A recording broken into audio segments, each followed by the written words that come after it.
I'm delighted to be a part of this celebration of the induction of Leta Powell Drake into the NBA Hall of Fame.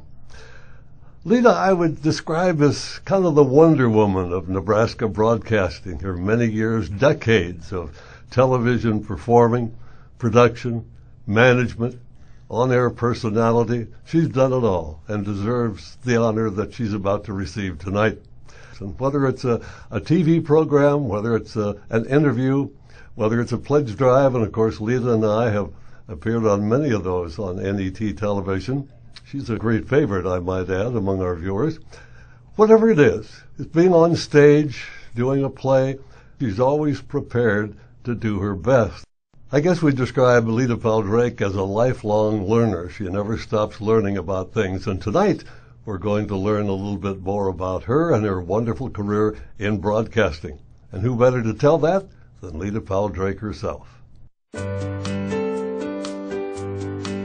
in 1956, the CBS affiliate where I used to work in Duluth, Minnesota, KDAL television, now called KDLH, was going on the air at the same time as channels 10, 11, KOLN, KGIN television in Lincoln, Nebraska. So I started in television when television was really 3 years old. KOLN-TV, Channel 10, Lincoln. I thought television would never last. It was so bad. Television now is in its infancy, and we're doing live commercials. And only guys are there at night, and only guys are doing the news. So therefore, when they had to do a commercial that required somebody's hands, they say, Leta, we need your hands. So my hands, which I'd washed, would come in there, and I began to do commercials. Well, I walked into KOLN, I got a job like that, you know, just doing commercials right away because I already was seasoned.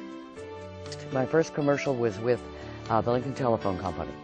Nothing changes the miles to smiles like the sound of your voice. Lincoln Telephone and Telegraph.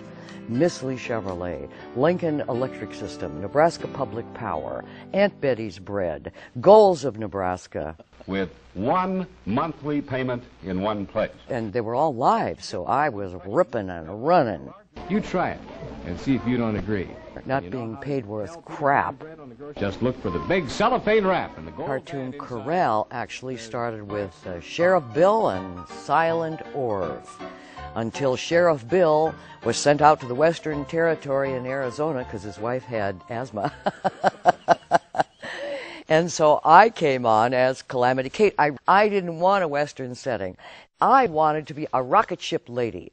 And I was a licensed pilot, so I could envision myself in a silver lame suit, you know, and have a rocket ship. And that's what I wanted to be. But no, Mr. Ebel and Mr. Paul Jensen, who were very conservative about spending money, even though they're making a lot, said, no, we got a lot of money involved in that set, so we want to keep a Western theme.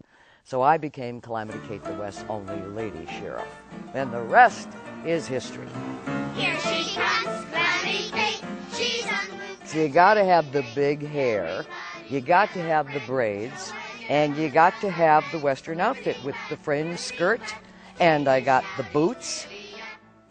I asked all of them the same very simple question. What is your name?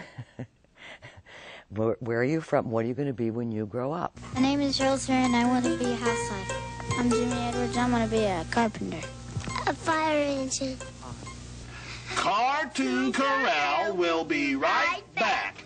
We have a magician, wonderful magician, and we'd show cartoons. All the kids got gifts and prizes, and we celebrated the child's birthday, and these were all his friends. That was memorable. They drove in from North Platte, Nebraska, to have their 15 minutes of fame, as Andy Warhol would say, on Cartoon Corral in Lincoln, Nebraska. And then they could say hi to the Grandma Binkelman. Hi, Grandma Binkelman. It was a big deal. And over here we've got Kalamity Kate.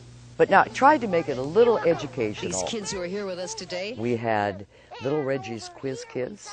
So we worked with the educational service units across the state with George Churley and the Puppet Company. And these were 4th, 5th, and 6th graders across the state. It was like a mini little college bowl. This was a lot of work, and we went around the state. Paul. Colorado River. You're right, Paul. You. Very good. Donahue, today at 3 on 10/11. Wow, good morning. What a night it was last night. Sure was. And guess who is expected to be here this morning? Our new governor, the first female governor. That hour in the morning, I put a great deal of work into that. I mean, if I were having people coming through who were authors, I read their books, I did my homework. I mean, I was ready. You know John Candy from Second City Television. Oh, You they know don't, John really. Candy from 1941. You know John Candy from Stripes. Dudley Moore's in a brand new movie called Unfaithfully Yours. That's really tough. I can listen to you all day long. Are you going to play Walter Winchell? Serious, straight, no comedy? Comedy and everything. He was. I didn't put nearly any kind of work into the children's show that I did in the morning show.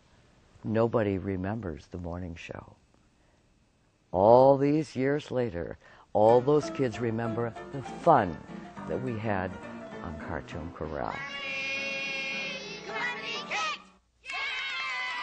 I never thought about that. I mean, I just did it. That was my job, and I did it, and, you know, I had to get up real early and spent longer, but I loved it.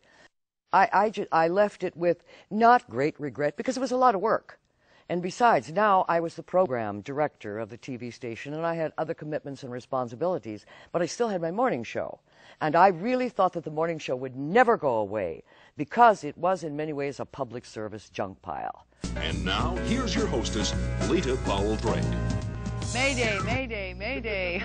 All of the people who had requests from the station could get on the morning show. So I thought that was really secure. The Cartoon Corral show, the kids show, where I was Calamity Kate for all those many years, went off the air about 24 years ago. Hardly a day goes by today that someone doesn't come up to me and say, I was on your show, or I watched your show all the time. It never ceases to amaze me, the power of the impressions that television had when there were only 3 stations.